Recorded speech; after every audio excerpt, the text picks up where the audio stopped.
നമസ്കാരം മക്കളെ, ആകാശ് മാഷാണ്. എടാ, പരീക്ഷയ്ക്ക് ഉറപ്പായും ചോദിക്കാവുന്ന ഒരു ചോദ്യം സെറ്റ് ചെയ്ത് വെക്കണോ? അപ്പോൾ പരീക്ഷയ്ക്ക് ചോദിക്കുന്ന ഒരു ചോദ്യമാണ് വാക്മയ ചിത്രം എന്ന് പറയുമ്പോൾ. അപ്പോൾ വാക്മയ ചിത്രം എന്ന് പറയുമ്പോൾ പെൻസിലും പേനയൊക്കെ ഉപയോഗിച്ച് ചിത്രം വരയ്ക്കുകയാണെന്ന് വിചാരിക്കരുത്. നമ്മൾ ചിത്രം വരയ്ക്കുകയാണ്. എങ്ങനെയുള്ള ചിത്രമാണ് വരയ്ക്കുന്നത്? നമ്മൾ വാക്കുകൾ കൊണ്ട് ഒരു ചിത്രം വരയ്ക്കുകയാണ്. വാക്കുകൾ കൊണ്ടൊക്കെ വരയ്ക്കുന്ന ചിത്രമാണ് വാക്മയ ചിത്രം. എഴുത്തുകാർ വാക്കുകൾ കൊണ്ട് വരയ്ക്കുന്ന ചിത്രമാണ് വാക്മയ ചിത്രം. വായനക്കാരന് ഒരു ചിത്രം പോലെ മനസ്സിൽ തെളിയുന്ന വിവരണമാണിത് എന്നുകൂടി എന്ത് ചെയ്യുക, ഓർത്ത് വെക്കുക. അപ്പോൾ എങ്ങനെയാണ് ഒരു നല്ല വാക്മയ ചിത്രം തയ്യാറാക്കുക? അപ്പോൾ മുത്തശ്ശിയുടെ വാക്മയ ചിത്രം, ഗാന്ധിജിയുടെ വാക്മയ ചിത്രം എന്നിങ്ങനെയൊക്കെ എന്ത് ചെയ്യാറുണ്ട്, ചോദ്യങ്ങൾ വരാറുണ്ടല്ലോ. അങ്ങനെയാണെങ്കിൽ നമ്മൾ എന്താണ് വാക്മയ ചിത്രം തയ്യാറാക്കുന്ന സമയത്ത് എന്തൊക്കെ കാര്യങ്ങളാണ് ശ്രദ്ധിക്കേണ്ടത് എന്ന് നോക്കിയാലോ. ഒന്ന്, ഒരു ചിത്രത്തിൻ്റെ സ്വഭാവം ഉണ്ടായിരിക്കണം. അതായത് വായനക്കാരൻ്റെ മനസ്സിൽ വായിക്കുന്ന ഭാഗം ഒരു ചിത്രത്തിൽ എന്ന വണ്ണം തെളിഞ്ഞു വരണം എന്ന് ചെയ്യുക, ഓർത്ത് വെക്കുക. രണ്ടാമത്തത്, ലളിതമായ ഭാഷയായിരിക്കണം ഉപയോഗിക്കേണ്ടത്. അതുപോലെ ഹ്രസ്വമായിരിക്കണം എന്ന് പറഞ്ഞു കഴിഞ്ഞാൽ ചെറുതായിരിക്കണം. ഒരുപാട് ഉപന്യാസമോ പ്രസംഗമോ ഒക്കെ എന്നുവല്ല ഒരുപാടൊന്നും എന്ത് ചെയ്യണ്ട, എഴുതണ്ട. കുറച്ച് മാത്രം എന്ത് ചെയ്യണ്ടു, എഴുതേണ്ടതുള്ളൂ. ആവർത്തനം എന്ത് ചെയ്യുക, ആവർത്തനം ഒഴിവാക്കുക. പൂവിനെ കുറിച്ചാണെങ്കിൽ ഇടയ്ക്കിടയ്ക്കിടയ്ക്ക് പൂവ് പൂവ് പൂവ് എന്ന് പറയുന്ന രീതി എന്ത് ചെയ്യുക, ഒഴിവാക്കുക. അടുത്തത്, വായനക്കാരന് വളരെ പരിചയമുള്ള ബിംബങ്ങളിലൂടെയുള്ള അവതരണമാണ്.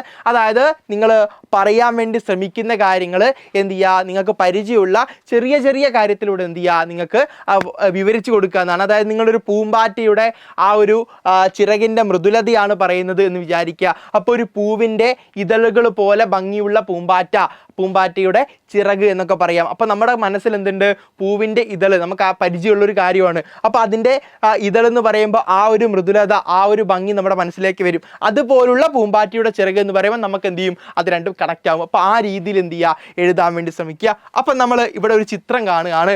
ഈ കാണിച്ചിരിക്കുന്ന ചിത്രം നമ്മൾ എന്ത് ചെയ്യണം, ഈ ഒരു ചിത്രം നിങ്ങളുടെ മനസ്സിൽ ഇപ്പം എന്ത് ചെയ്യുക, നിങ്ങളുടെ മനസ്സിലുണ്ടാവും. ഈ ഒരു ചിത്രം നമ്മൾ എന്ത് ചെയ്യാണ്, വാക്കുകളിലൂടെ നമുക്ക് പറയണം. അതാണ് എന്ത്, വാക്മയ ചിത്രം എന്ന് പറയുന്നത്. അപ്പോൾ അവിടെ ഒരു ചെത്തിപ്പൂവുണ്ട്.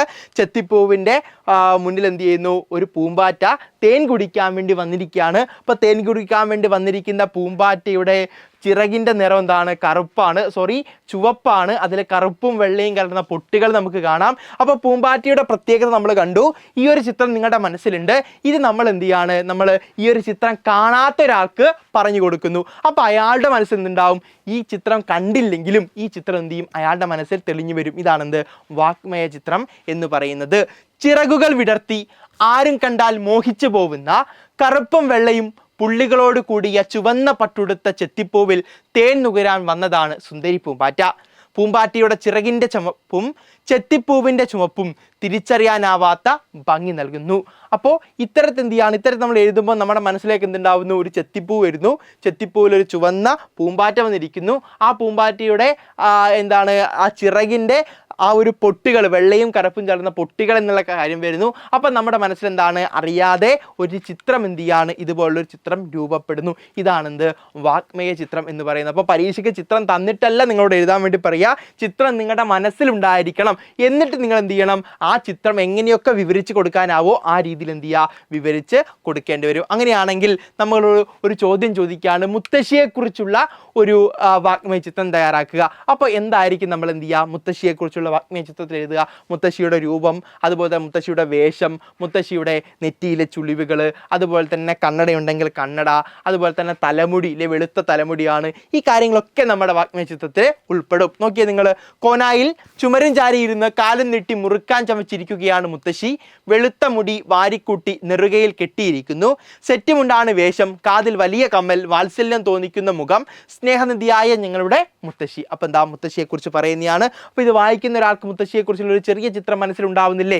ഇതാണ് വാക്മയ ചിത്രം എന്ന് പറയുന്നത്. അപ്പോൾ ഇതുപോലുള്ള ധാരാളം വീഡിയോസ് നിങ്ങൾക്ക് നമ്മുടെ എക്സാമിന് ആവശ്യമുള്ള എന്ന് പറഞ്ഞാൽ നമ്മളിപ്പോൾ പഠിക്കുന്നത് ബേസ് ആണ്, ഏറ്റവും താഴെയാണ് അല്ലേ. അപ്പോൾ ഈ സമയത്തെ നമുക്ക് എന്ത് ചെയ്യണം, ഇത്തരം പ്രവർത്തനങ്ങളൊക്കെ സെറ്റ് ചെയ്ത് മുന്നോട്ടേക്ക് പോകണം. അപ്പോൾ അതിന് വേണ്ടിയുള്ള ക്ലാസ്സുകളൊക്കെ എജുപോർട്ടിൻ്റെ നമ്മുടെ ഓണം സ്പെഷ്യൽ സൂപ്പർ ബാച്ചിനകത്ത് ഉൾക്കൊള്ളിച്ചിരിക്കുന്നു. അപ്പോൾ നമ്മുടെ ഓണം സ്പെഷ്യൽ സൂപ്പർ ബാച്ച് എന്ന് പറയുന്നത് ഈ ഒരു ഓണം എക്സാമിൻ്റെ സമയത്തേക്ക് മാത്രമല്ല, ഈ അക്കാദമിക് ഇയർ മുഴുവൻ നിങ്ങളെ അടിപൊളിയായിട്ട് പഠിക്കാനും പരിശീലിക്കാനും വേണ്ടി തയ്യാറാക്കുന്നതാണ് എജുപോർട്ടിൻ്റെ സൂപ്പർ ബാച്ച്. അപ്പോൾ ബാച്ചിനകത്ത് ജോയിൻ ചെയ്യാൻ ആഗ്രഹിക്കുന്ന ആളുകൾക്ക് ഇവിടെ ജോയിൻ നൗ എന്ന് പറയുന്ന ഒരു നമ്പർ കാണാം. നമ്പറിലേക്ക് ജസ്റ്റ് ഒന്ന് കോൾ ചെയ്യുക. അല്ലെങ്കിൽ നമ്മുടെ പുതിയ ബാച്ച് ജൂലൈ 15 ആരംഭിക്കുകയാണ്. അപ്പോൾ ബാച്ചിനകത്ത് നമ്മൾ ഫൗണ്ടേഷൻ ഉൾപ്പെടെ മാത്സിൻ്റെ അതുപോലെ തന്നെ ഇംഗ്ലീഷിൻ്റെയും ഫൗണ്ടേഷൻ ഉൾപ്പെടെ ഫ്രീ ആയിട്ടാണ് കൊടുത്തിരിക്കുന്നത്. അപ്പോൾ ബാച്ചിനകത്ത് ആ കാര്യങ്ങളൊക്കെ കുറിച്ച് കൂടുതലായിട്ട് അറിയാൻ വേണ്ടി നിങ്ങൾ താഴെ കാണുന്ന നമ്മുടെ ഡിസ്ക്രിപ്ഷനകത്ത് ഒരു ചെറിയ ലിങ്ക് കൊടുത്തിട്ടുണ്ട്. നമ്മുടെ ബാച്ചിലേക്ക് ജോയിൻ ചെയ്യാൻ ആഗ്രഹിക്കുന്നവരുടെ ലിങ്കാണ്. അവിടെ നിങ്ങളുടെ പേര്, നിങ്ങളുടെ ക്ലാസ്, മീഡിയം, മൊബൈൽ നമ്പർ ഉപയോഗിച്ച് എന്ത് ചെയ്യാം, നിങ്ങൾക്ക് രജിസ്റ്റർ ചെയ്യാം. രജിസ്റ്റർ ചെയ്യുന്നതിന് യാതൊരു തരത്തിലുള്ള ഫീസോ കാര്യങ്ങളോ ഒന്നുമില്ല. അപ്പോൾ എന്ത് ചെയ്യുക, താഴെ ലിങ്കിലേക്ക് പോവുക, അവിടെ ജസ്റ്റ് ഒന്ന് രജിസ്റ്റർ ചെയ്യുക.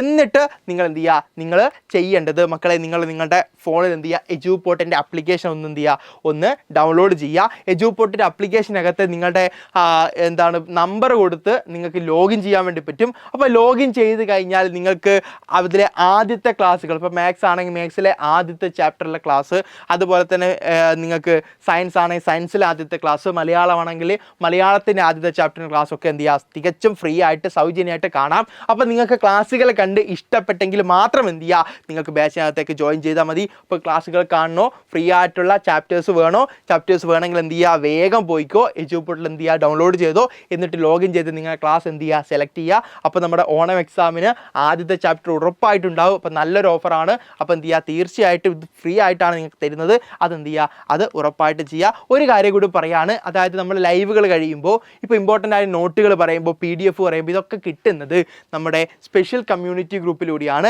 ഈ സ്പെഷ്യൽ കമ്മ്യൂണിറ്റി ഗ്രൂപ്പിലേക്ക് ജോയിൻ ചെയ്യാനുള്ള ലിങ്ക് കൂടി നമ്മൾ എന്ത് കൊടുത്തിട്ടുണ്ട്, താഴെ ഡിസ്ക്രിപ്ഷനിൽ കൊടുത്തിട്ടുണ്ട്. അത് നമ്മുടെ A+ ഗ്രൂപ്പാണ്. അപ്പോൾ A+ ഗ്രൂപ്പിലേക്ക് ജോയിൻ ചെയ്യാത്ത ആളുകളാണെങ്കിൽ അതുകൂടി എന്ത് ചെയ്യുക, ജോയിൻ ചെയ്ത് വെക്കുക. അപ്പോൾ ഇത്രയാണ് മാഷിൽ പറയാനുള്ളത്. നമുക്ക് എന്ത് ചെയ്യാം, ഇതുപോലെ നിങ്ങൾക്ക് ഉപകാരപ്രദമായിരുന്ന വീഡിയോ ആയിട്ട് എന്ത് ചെയ്യുക, വീണ്ടും കാണാം. Okay, by.